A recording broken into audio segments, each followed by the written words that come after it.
আপনি যদি সারাক্ষণ চিন্তা করতে থাকেন যদি ওই জিনিসটা থাকতো তাহলে আমি সুখী হতাম, যদি অমুক সমস্যাটা চলে যেত, ওই মানুষটা আমার জীবন দুর্বিষহ করে তুলেছে, যদি সে একটা বাসের ধাক্কা খেত আমার জীবনটা কত ভালো হয়ে যেত।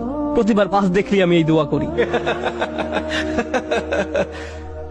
আমরা সব সময় নিজেদেরকে একথা বলে বুঝাই যদি অমুক মানুষটি বা অমুক সমস্যাটি জীবন থেকে চলে যেত তাহলে জীবন কত সুন্দর হয়ে যেত, অথবা যদি অমুক দুঃখটি দূর হয়ে যেত তাহলে সবকিছু পারফেক্ট হয়ে যেত। যদি মানুষের পরিবর্তন হতো, যদি পরিস্থিতির পরিবর্তন হতো, যদি পরিবেশের পরিবর্তন হতো, আমরা এভাবে ভাবতে থাকি সবকিছুর পরিবর্তন হলে জীবন সুন্দর হয়ে যেত, তাহলে আমাকে আর দুর্বল থাকতে হতো না। আমরা ভোগের উপর ভোগ করতে থাকি আর এতে পুরোপুরি আচ্ছন্ন হয়ে পড়ি। আর আল্লাহ আজ্জা জাল্লা বর্ণনা করছেন, জানো তুমি কত দুর্বল? তুমি একটি মাছির চেয়েও দুর্বল। দুআফাত তালিব ওয়াল মাতলুব। যখন তিনি এভাবে বলছেন আমি আপনি মজ্জাগতভাবে অবিশ্বাস্যভাবে কতটা দুর্বল, একটু চিন্তা করে দেখুন। আপনাদের প্রত্যেকের মাথায় বিভিন্ন জিনিসের চিন্তা আছে প্রতিদিন। আমরা এখন রোজা রাখছি, নামাজ পড়ছি, আর আলহামদুলিল্লাহ নামাজ পড়ার সময় আমরা মনোযোগ ধরে রাখার চেষ্টা করি, কিন্তু এর বাইরে আপনার মাথায় কোন চিন্তা ঘুরঘুর করে? আপনি কি নিয়ে উদ্বিগ্ন থাকেন? আপনি কি নিয়ে চিন্তা করেন? কোন চিন্তাটি আপনার মাথায় সারাক্ষণ ঘুরতে থাকে? কোন জিনিসটির ব্যাপারে ভাবেন এটা যদি থাকতো, আর কোন জিনিসটির ব্যাপারে ভাবেন যদি এটা না থাকতো?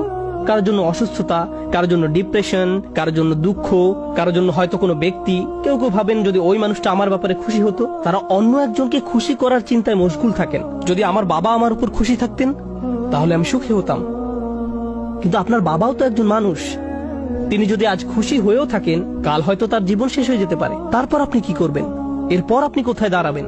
সুতরাং আমি আর আপনি এভাবে এসব জিনিসের পেছনে ছুটতে থাকি। আর এর পরের আয়াতে আল্লাহ আজ্জা জাল্লা বলেন, মা কদারুল্লাহ হাক্কা কদরিহি, তারা আল্লাহকে যথাযথ মর্যাদা দেয় না। ইন্নাল্লাহ কাউইয়ুন আজিজ, নিশ্চয়ই আল্লাহ শক্তিধর, মহাপরাক্রমশালী। তুমি দুর্বল কিন্তু আল্লাহ সর্বশক্তিমান। তিনি আরো বলেন, তোমরা আল্লাহকে যথাযথ মর্যাদা প্রদান করনি। জানেন তিনি আমাকে আপনাকে কি বলছেন? তিনি বলছেন তোমরা বিভিন্ন জিনিসের পেছনে ছুটবে, তোমরা বিভিন্ন মানুষের পেছনে ছুটবে, তোমরা এই দুনিয়ার যত কিছুর পেছনেই ছুটো না কেন এর প্রতিটি জিনিসের একদিন সমাপ্তি হবে। এর প্রতিটি জিনিস দুর্বল। এই কারণে তুমিও দুর্বল হয়ে পড়েছো। এই জন্য তুমি বারবার দুঃখ ভারাক্রান্ত হয়ে পড়ছো। ফলশ্রুতিতে তুমি বারবার ক্ষতির সম্মুখীন হচ্ছ। কিন্তু শেষবারের মতো যখন তুমি এই সিদ্ধান্ত গ্রহণ করবে তোমার যত চাওয়া পাওয়া আছে তার মাঝে সবচেয়ে বড় চাওয়া পাওয়া হলো তোমার মালিককে খুশি করা, যখন তুমি সবকিছুর উপরে আল্লাহর সন্তুষ্টিকে প্রাধান্য দাও, যখন তুমি সত্যিকার অর্থে তোমার অন্তর থেকে এটা করতে পারবে, একমাত্র তখনই, যেহেতু তিনি শক্তিধর।